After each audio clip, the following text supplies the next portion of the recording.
Top 10. Ano sinabi mo, Eliza, nung nalaman mo? Paano nga mo ba nalaman? Paano na? Nagmumug siya. Top 9. At naman, back to our contest. Para di batin ang bitin. Para di bitin ang awitin sa criteria for... Top 8. Oh, hindi. Magaling magpatawa yun. Magaling magpatawa yung dalawang yan. Top 7. Ano bang ginawa mo sa pinalanunan mo? Ano? Sa pinalanunan mo. Oo, kala mo, galing-galing. Anong ginawa mo sa pinalanunan mo? Ano ang ginawa mo doon sa premyo nung nanalo ka? Top 6. Hindi na ang ating mga humahanap, kaya naman oras na pakilala ng mga kalahok. Ayos mo na! Kumain kasi kami ng mangga dito. So back to you guys. Bakit may kasama kang rapper dyan?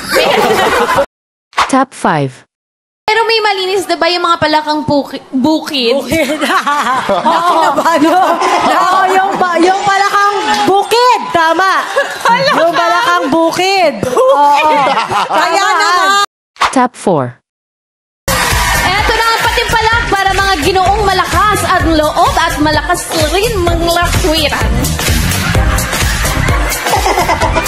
Ulitin mo! Top 3. Kaya di ba minsan, ang importante, Hindi mo naman sinabi sa akin na ang favorite song mo pala ay Dubi-Dubi-Dap-Dap ni Willie Repillion. Top 2. Hindi lang yan. Dapat 20 yan, ha? Maganda. Mukha ka na mo. Walay. Ano, no? Ano, no? Walay. Hiniwalay. Ayusin mo. Di tayo alis dito. Basta, Hiniwahiwalay. hiniwalay. Mainam yung word na yun. Honorable mentions. Ikaw, Jong, if given the chance, bilang konsehal ka din naman, sasali ka din ba sa ganitong kapating palak? Di maganda yung tanong. Ano? Tunog ng Ikaw nga, sinaag. sabaw. Sinigang yun.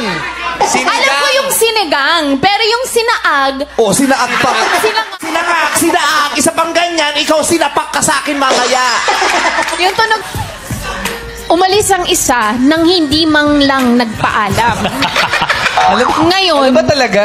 yun nga, Hindi man lang nagpaalam. Hindi man lang Parang ang isa sa mga pinakahinahawakan sa irang relasyon. Painumin yung ang tubig to. Ilabas sa ilong yung tubig. Ayan, mukhang hindi pa napapamingiti masyado ang ating mga naghahanap dito. Pero ano ba? Ano yung sinasabi mo? Napakasimple nung sasabihin mo, hindi mo masabi ng matuwid. Top 1. Ang nang iwan at iniwanan. Halika na, iwan na natin. Bahala ka dyan.